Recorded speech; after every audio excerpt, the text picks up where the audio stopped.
Le succès n'est pas final, l'échec n'est pas fatal, c'est le courage de continuer qui compte. Cette citation de Winston Churchill prend tout son sens dans l'histoire que je vais vous raconter aujourd'hui. Bonjour et bienvenue dans cette 13e vidéo sur mon parcours, intitulée « De l'aubaine au défi, l'histoire de mon premier marché, partie 4 ». Dans notre dernière vidéo, la 12e, nous avions fait une synthèse des épisodes précédents après 6 mois de pause. Et dans l'épisode 11, qui était la 3e partie de la sous-série, je vous racontais comment, grâce à Cyril Taeb, j'avais pu boucler mon séjour en France et acquérir toute la matière première nécessaire.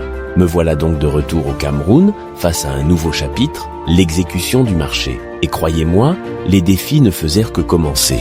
Premier défi, il fallait attendre et dédouaner le matériel. Mais ce n'était pas tout.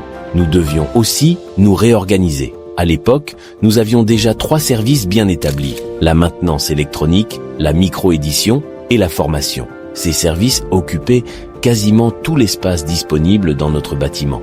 Et maintenant, il fallait faire de la place pour recevoir le matériel et stocker 600 voltmètres, 600 ampèremètres, 600 chargeurs de piles, sans oublier leurs coffrets en bois qui, croyez-moi, ne passaient pas inaperçus. Heureusement, côté ressources humaines, nous avions mis en place une organisation efficace. Le directeur informatique a continué à gérer ses tâches habituelles, son domaine n'étant pas directement impacté par ce projet.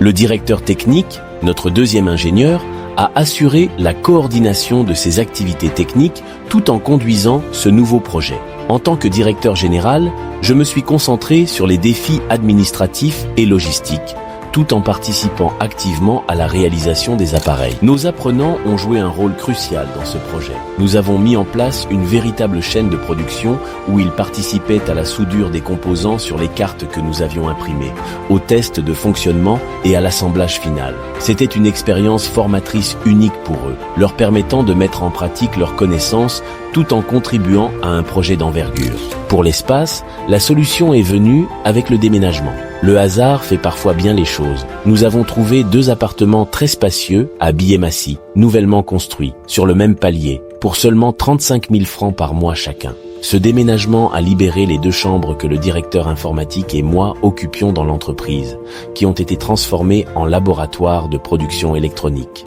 Pour nous, c'était aussi une amélioration significative de nos conditions de vie. Personnellement, je partageais jusque-là une simple chambre de l'entreprise avec ma femme et ma fille, sans aucun espace de jeu pour cette dernière. Le vrai défi nous attendait à l'aéroport international de Simalène, tout nouveau à l'époque. Il fallait donc payer 30% de droits de douane, plus 18,7% de TVA, soit 48,7% de 8 millions de francs. Faites le calcul, 3 896 000 francs.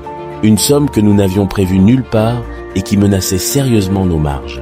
Là, les douaniers commencent par calculer le montant exact des taxes, puis vous font comprendre à demi-mot que vous pourriez payer moins en mouillant la barbe. Jeune sortant de l'école, je ne maîtrisais pas encore ce langage codé de la corruption. J'ai tenté ma chance à la direction des douanes. Mais quand vous êtes jeune et que vous voulez rencontrer le directeur général, on vous regarde à peine, vous renvoyant vers des subalternes sans réel pouvoir de décision.